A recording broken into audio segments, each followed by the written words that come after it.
ભરૂચની ઝઘડા જીઆઈડીસીમાં ચર્ચાસ્પદ બનેલા આમ આદમી પાર્ટીના લાફાકાંડમાં આપના 3 આગેવાનોના કોર્ટે 2 દિવસના રિમાન્ડ મંજૂર કર્યા છે।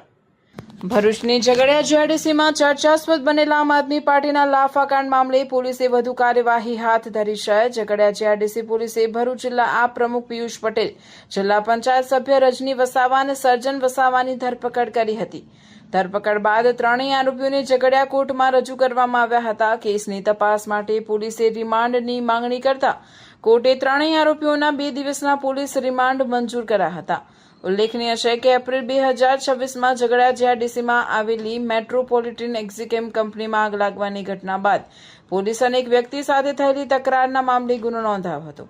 આ ઘટનાને લઈને પોલીસે તપાસ શરૂ કરી હતી। આ કેસમાં આપના ધારાસભ્ય ચૈતર વસાવા સહિત કુલ 4 લોકો સામે ગુનો નોંધવામાં આવ્યો હતો।